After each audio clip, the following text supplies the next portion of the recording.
चलो अब एक केस स्टडीज़ को पढ़ते हैं। ये चोला डायनेस्टी से रिलेटेड है, ठीक है। तो चलो, The Cholas came into prominence in the 9th century AD under Vijayalaya, who conquered Tanjavur by defeating the Pallavas। यानी जो चोला डायनेस्टी है, जो चोला का एम्पायर है, वो 9th सेंचुरी एडी में हमारे सामने आता है। कौन इसको एस्टेब्लिश करता है ना? विजयलया इसको लाता है सबके समक्ष। कैसे ना? तांजोर जो इलाका है उसके ऊपर जीत कर, उस समय का जो राजा था पल्लवस का, उसको हराकर वो चोलास एम्पायर वहां पर एस्टेब्लिश करता है। The important Chola rulers and the significant contribution are as follows. अब देखो, कुछ इम्पोर्टेंट जो कार्य उन्होंने किया था, जो चोला रूलर ने किया था, वो पढ़ते हैं। चलो, Raja I, also known as Mummadi Choladeva and Chola Martanda, subjugated the Cheras. He overran the eastern Chalukya kingdom of Bhengi and also captured the island of Lakshadweep and Maldives। तो राजा I, जिसको मुम्माडी चोलादेवा और चोला मर्तांडा कहते हैं, वो चेराज के लिए शत्रु था तथा जो ईस्टर्न चालुक्य किंगडम था ना, ईस्टर्न चालुक्य किंगडम भेंगी और कुछ आइलैंड, मतलब कुछ टापू था लक्षद्वीप का, मालदीव का, उसको कैप्चर किया था, वहीं पर उसने शासन किया था। ये कुछ इम्पोर्टेंट सिग्निफिकेंट है, कुछ कार्य जो इम्पोर्टेंट चोलास रूलर ने किए थे। फिर Rajendra one transform the Chola kingdom into mightiest kingdom in the India by the middle of 11th century AD. मतलब ये जो राजेंद्र वन नामक एक रूलर था, चोला वंश का रूलर था, उसने क्या किया था ना, 11वीं शताब्दी या फिर यूं कहें मध्य 11वीं शताब्दी में इस चोला वंश को भारत देश का सबसे प्रमुख और सबसे शक्तिशाली राजवंश बना दिया था। सबसे बड़ा किंगडम था ये, ठीक है। He undertook military campaigns toward North India, crossing river Ganga and defeating 2 northern kingdoms। तो वो, जैसे हम जानते हैं कि राजा महाराजा हमेशा युद्ध में ही व्यस्त रहते हैं और अपना विस्तार चाहते हैं, अपना किंगडम का विस्तार चाहते हैं।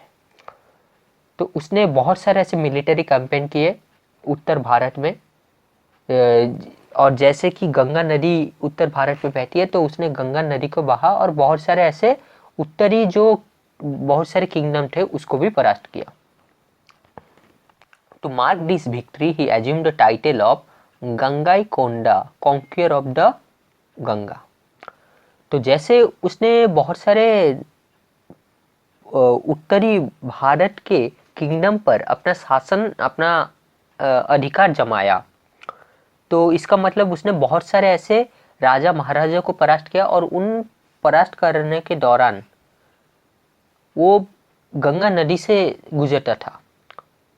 तो ऐसे बहुत बार गंगा नदी से गुजरा होगा और इसी कारण गंगा नदी से गुजरते हुए बहुत सारे छोटे बड़े किंगडम पर विजय हासिल किया। तो इसीलिए उसने उसको एक टाइटल दिया गया, उस टाइटल का नाम है गंगाईकोंडा। इसका मतलब है गंगा के ऊपर जय करने वाला, conqueror of the Ganga. He annexed the whole of Sri Lanka, established supremacy over the Pandya and Pala kings and expanded commercial contract with the Malay peninsula. तो और क्या क्या कार्य किया था वही सब ये बताया गया है कि मलय पेनिनसुला से कॉमर्शियल कॉन्ट्रैक्ट किया, जैसे हम लोग आज करते हैं इंटरनेशनल रिलेशन में ट्रेड इस्टेब्लिश करते हैं, तो वैसे ही उसने किया मलय पेनिनसुला से। फिर जो पांड्या और पाला किंग्स है वहीं पर अपना अधिकार जमाया, वहीं पर अपना सुप्रीमेसी लाया, ठीक है। तो फिर आर्ट एंड आर्किटेक्चर पर नजर डालते हैं। The Cholas, great patrons of art and architecture, made significant contribution in this field। तो ये जो चोला को हम देखते हैं, ये बहुत ही क्या कहें, बहुत ही आर्डेंट लवर है आर्ट और आर्किटेक्चर का। स्थापत्य कला प्रेमी राजवंश है ये चोलास किंगडम। तो इस कारण इन्होंने बहुत सारे सिग्निफिकेंट कंट्रीब्यूशन किया है इस फिल्म में, जैसे the beautiful cities of Tanjore and Gangaikonda Cholapuram have been vividly described and praised by writers of this period. तो क्यों ना स्थापत्य कला से उनका प्रेम जुड़ा हुआ था, वो कला प्रेमी थे, तो इसीलिए हम देखते हैं जो सुंदर मनोहर तांजोर सिटी और गंगाईकोंडा चोलापुरम जो सिटी है उसको बहुत ही डिटेल में डिस्क्राइब किया गया है, और सिर्फ डिस्क्राइब नहीं किया है, उसके बारे में बहुत सारे प्रशंसा किया गया है उस समय के जो तात्कालीन लेखक थे उनके द्वारा। उसके बाद देखो क्या कहा गया है, the Cholas were great temple builders, और बहुत सारे मंदिर बनाते जाते थे। ठीक है, the famous Brihadeeswara temple at Tanjore which was built in 11th century AD बाय Raja Raja one dedicated to lord Shiva. Most of the temples are in Dravidian style. जैसे यहाँ पर एक टेम्पल यानी मंदिर का एग्जाम्पल दिया गया है, जैसे हम जानते हैं कि जो विश्व प्रसिद्ध बृहदेश्वर टेम्पल है वो तांजोर में स्थित है। वो कब बनाया गया था ना, 11th century AD में। किसके द्वारा ना, राजा राजा वन। और यहाँ पर जो लॉर्ड है, मतलब ये मंदिर किसके लिए बनाया गया था ना, भगवान शिव के लिए। और ये जो उनके द्वारा जो ज़्यादातर जो मंदिर बनाया गया है ना वो सब द्राविडियन स्टाइल में है। ठीक है, उसके बाद देखो, the Cholas encouraged craftsmen to make images of gods and goddesses in both stone and metal, especially bronze. The most renowned bronze images of the period are those of Nataraja और dancing Shiva. तो जो चोलास थे वो इनकरेज करते थे कि जो भगवान का मूर्ति है, जो भगवान का छवि है, जो भी देवी देवताओं का छवि है, मूर्ति है, उसको स्टोन और मेटल के जगह ब्रोंज में ज़्यादातर बनाया जाए।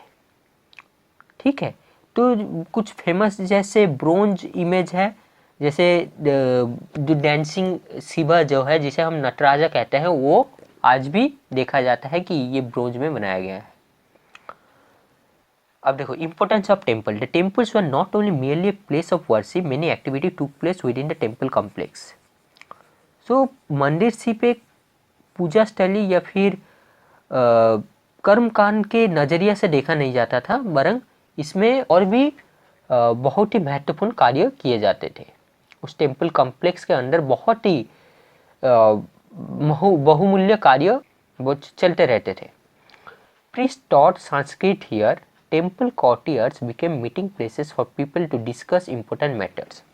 अब देखो, उन दिनों ना आज जैसे बहुत सारे लैंग्वेजेस है, जितने ज़्यादा स्टेट है उतना ज़्यादा लैंग्वेजेस। ठीक है, सबका एक एक लोकल लैंग्वेज है, फिर उसके साथ एक ऑफिशियल लैंग्वेज भी है, और आज जैसे इंटरनेशनल लैंग्वेज है। उस समय ऐसा वातावरण नहीं था, ऐसा स्थिति परिस्थिति नहीं था। उस समय जो भारत में जो भाषा चलती थी वो था संस्कृत। तो इसीलिए संस्कृत भी इन मंदिरों में पढ़ाया जाता था। तो इसीलिए कहा गया मंदिर सिर्फ पूजा या फिर कर्मकांड का स्थान नहीं था, इसमें और सारे भी नाना प्रकार के बहुमूल्य कार्य किए जाते थे, जैसे संस्कृत को पढ़ाया जाता था। तथा आज जैसे हम ऐसे सोशल मीडिया के युग में जी रहे हैं, डिजिटल मीडिया के युग में जी रहे हैं। जैसे मानो मुझे अभी कुछ मैसेज सेंड करना होगा, ठीक है, तो मैं तुम्हें डायरेक्ट अभी 1 सेकेंड के अंदर, 1 मिनट के अंदर सेंड कर दूंगा। कैसे? व्हाट्सएप के माध्यम से, ईमेल के माध्यम से। अब वो टेक्स्ट मैसेज भी हो सकता है, वॉइस मैसेज भी हो सकता है, वीडियो मैसेज भी हो सकता है। और सिर्फ मैसेज सेंड करना नहीं, अपितु हम एक दूसरे से बातचीत भी कर सकते हैं, लाइव बातचीत वीडियो के माध्यम से। ठीक है, दूसरा फिर कॉल के माध्यम से। अब वो कॉल वॉइस कॉल भी हो सकता है, वीडियो कॉल भी हो सकता है। मतलब आज जो माध्यम है ना, उस समय वो माध्यम नहीं था। अगर आज से थोड़ा समय पीछे चल जाए, 30-40 साल पीछे चल जाए, या फिर 20-30 साल पीछे चल जाए, तब ये इंटरनेट नहीं था। तब क्या था? तब न्यूज़पेपर था, बुक्स था, ठीक है, पैम्फलेट था, ये सब था। लेकिन ये सब भी, ये न्यूज़पेपर, बुक्स, पैम्फलेट, उस जमाने में ये सब कुछ नहीं था। तो ये सब जब कुछ नहीं था, तो जो इम्पोर्टेंट मैटर है, देश विदेश में क्या चल रहा है, कैसा स्थिति परिस्थिति है, लोगों का कैसा प्रतिक्रिया है, क्या घटना हो रहा है, इन सब से लोग अवगत कैसे रहे, इन सब पर विचार विमर्श कैसे करें, क्या सही है, क्या गलत है, क्या कोई कैसे राय ले। ठीक है ना।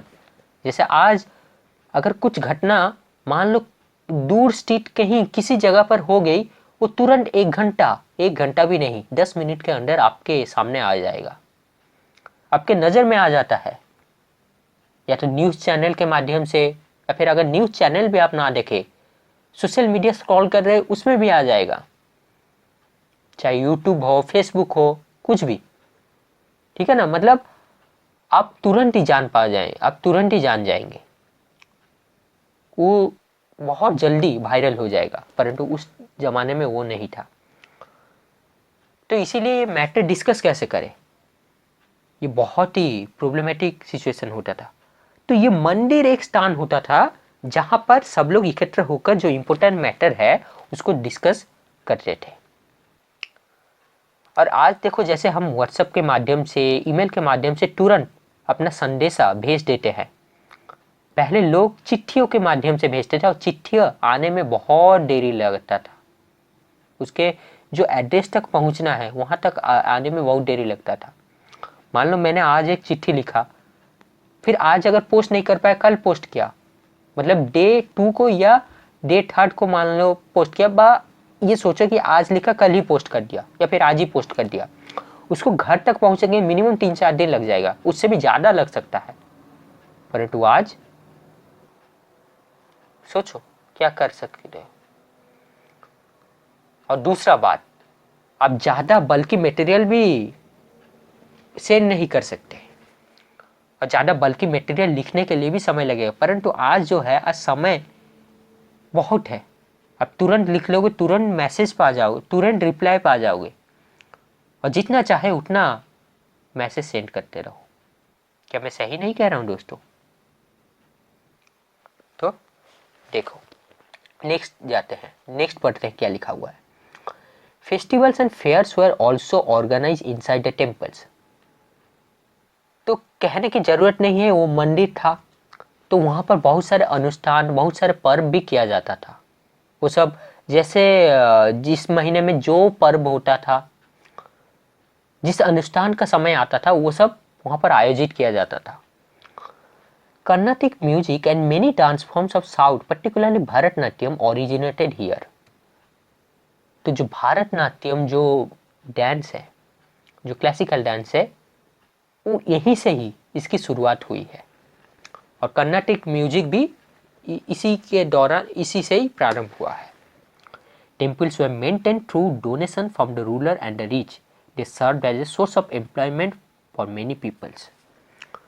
तो देखो, कहने की जरूरत नहीं कि उन जमाने में जो टेम्पल था वो एम्प्लॉयमेंट का भी एक सेक्टर था। कैसे? और एम्प्लॉयमेंट का जो सेक्टर भी था ना, वो वाजिब था, सही था, नैतिक था, धार्मिक था। ऐसा नहीं कि अधार्मिक और पाप युक्त कर्म में सब लीन है, नहीं।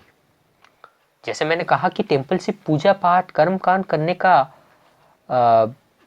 जगह नहीं था, यहाँ पर बहुत सारे अलग तरह के कार्य भी होते थे। तो उन कार्यों को करने के लिए सेवक चाहिए होता है, कर्मचारी चाहिए होता है। और उन जमाने में बहुत सारे ऐसे मंदिर हुआ करते थे। तो इन टेम्पल को, इन मंदिरों को चलने के लिए कुछ अर्थ चाहिए होगा। तो ये जो अर्थ कौन देता था? उन जमाने में जो शासक होते थे, बहुत सारे शासक रहते थे, राजा महाराजा, तो उनके डोनेशन से ये मंदिर चलता था। ठीक है। अब देखो, एडमिनिस्ट्रेशन को देख लेते हैं, चोला का एडमिनिस्ट्रेशन कैसा था। The Chola king headed the administration and ran it with help of his minister. The Chola armed forces consisted of cavalry, infantry, elephants and navy. तो जो चोला किंग था ना, वो एडमिनिस्ट्रेशन कैसे चलाता था? वो बहुत सारे मिनिस्टर, जैसे आज चलता है एडमिनिस्ट्रेशन उसी तरह, परंतु उस समय किंग था, आज किंग नहीं है, आज मिनिस्टर हेड है। तो जो चोला किंग हेड हुआ करता था और उसके सहायक बहुत सारे मिनिस्टर हुआ करते थे। कोई अर्थ विभाग का मिनिस्टर है, कोई जल संबंधी मिनिस्टर है, कोई बाल विभाग का मिनिस्टर है, ऐसे बहुत कुछ। ठीक है। और उनका जो आर्म फोर्सेस था ना, उनमें घुड़सवार भी थे, फिर रथ में युद्ध करने वाले भी थे, एलिफेंट में युद्ध करने वाले भी थे, और पैदल सैनिक भी थे, और नेवी भी था, यानी समुद्री युद्ध करने वाले सेना। ठीक है। The Chola empire was divided into mandalam provinces and valanadus districts. Each valanadu consist of several villages, large towns form a separate unit called टान्योर।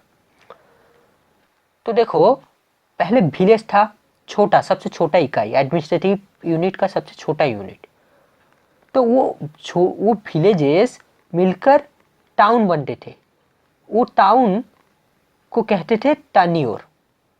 फिर वो टान्योर, वो जो टाउन्स है, वो एक डिस्ट्रिक्ट के अंदर आता था, और वो डिस्ट्रिक्ट का नाम था भलानाडुस। फिर वो डिस्ट्रिक्ट, बहुत सारे डिस्ट्रिक्ट मिलकर एक प्रोविंस बनता था, एक इलाका बनता था, तो उसको कहते हैं मंडलम्स, और इन्हीं में सब शासक महाराजा राज करते थे।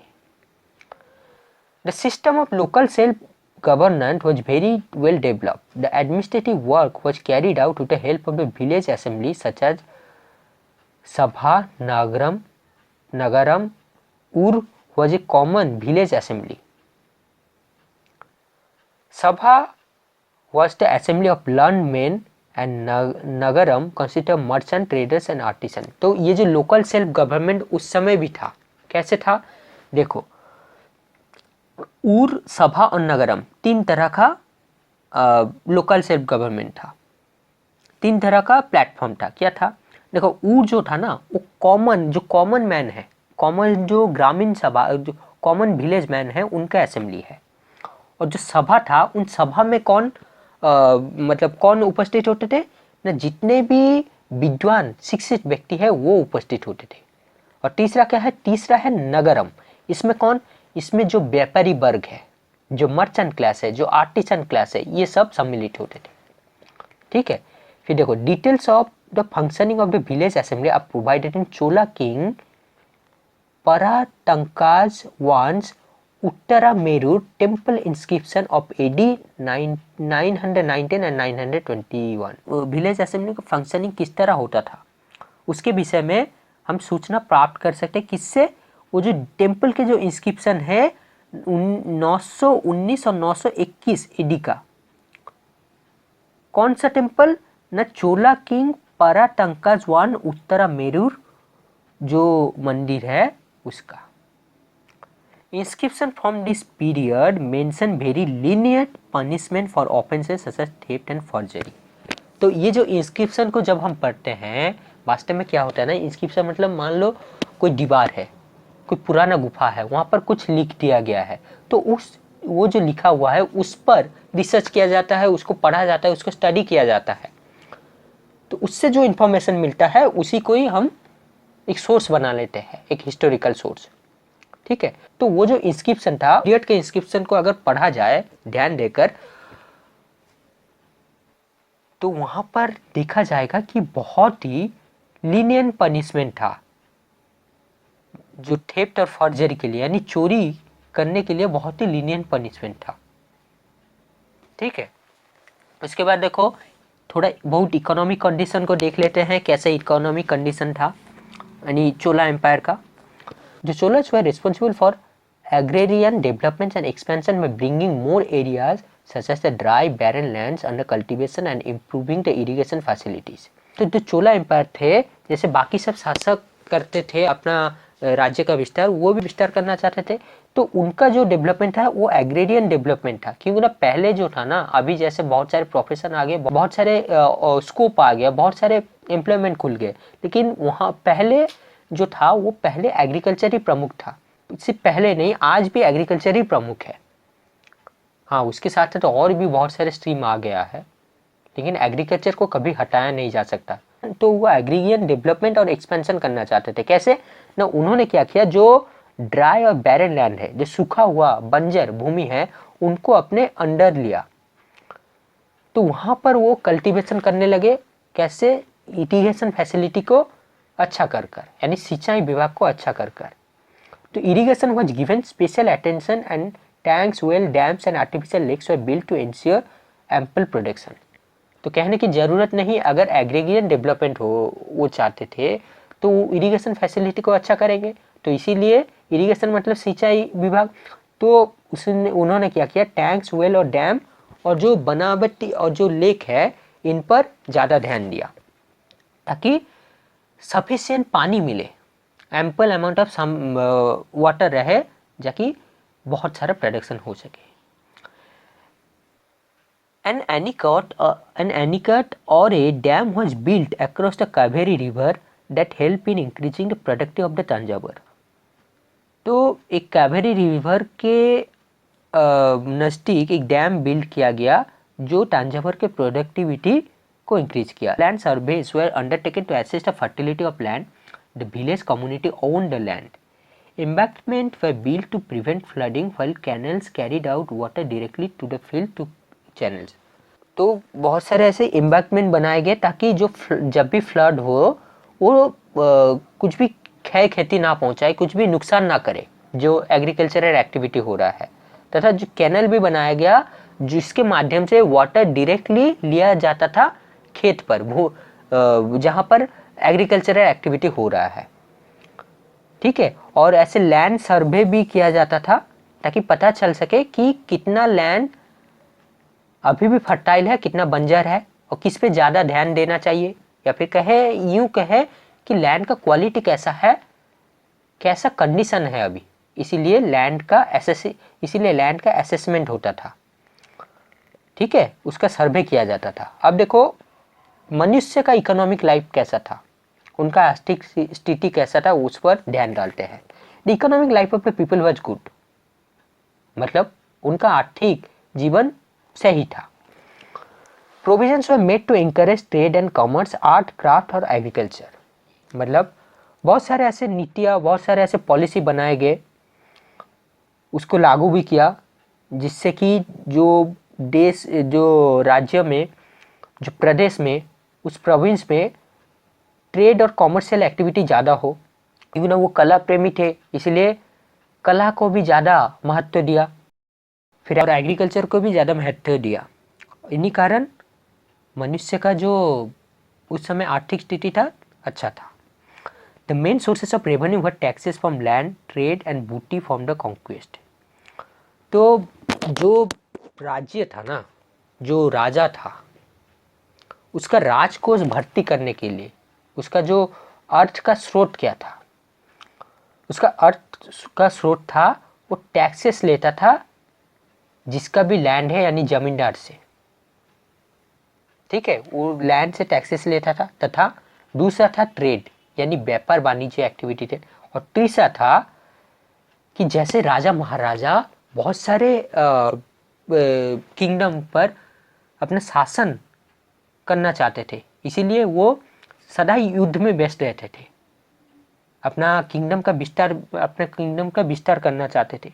तो जब भी एक राजा दूसरे राज्य पर अपना डेरा जमा लेता है, यानी दूसरे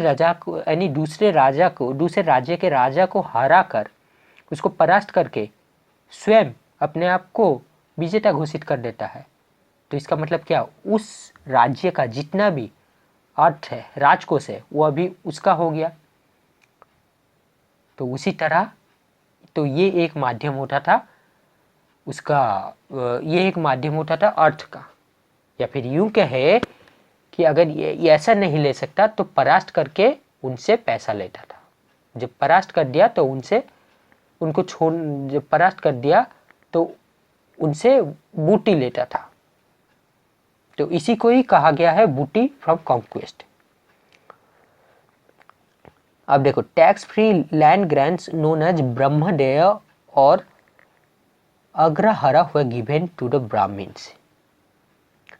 तो ब्राह्मण जो लोग थे, तो जो ब्राह्मण क्लास थे, उनको लैंड दिया जाता था जिसमें कोई टैक्स नहीं लगता था, इसीलिए कहा गया टैक्स फ्री लैंड दिया जाता था। ठीक है, trade was well organised and traders form guilds called Manigramam and Nanadesi. यानी व्यापार वाणिज्य बहुत कुशलता से, बहुत अच्छी तरह से चलता था। और वो जो ट्रेडर्स थे, जो व्यापारी वर्ग थे, वो अपने आप में बहुत सारे ग्रुप बनाने लगे, अपने अपने गोष्ठी बनाने लगे। ठीक है, फिर देखो last point, better quality roads were built to encourage trade and commerce. तो बहुत अच्छे क्वालिटी के रोड बनाए गए ताकि व्यापार वाणिज्य करने के लिए वो सहायक बन सके, कोई बाधा उत्पन्न ना हो। Prosperous trade links already existed with Arabia, Persia, China and countries of south east Asia. तो पहले से ही हमारा एक समृद्धिशाली, एक अच्छा, एक पॉजिटिव ट्रेड लिंक था, किसके साथ? अरेबिया, पर्सिया, चाइना और countries of south east Asia के साथ, ये चोलास लोग का। ठीक है, तो इनके कारण, तो because of this the coastal areas flourished and attracted many foreigners who settle there.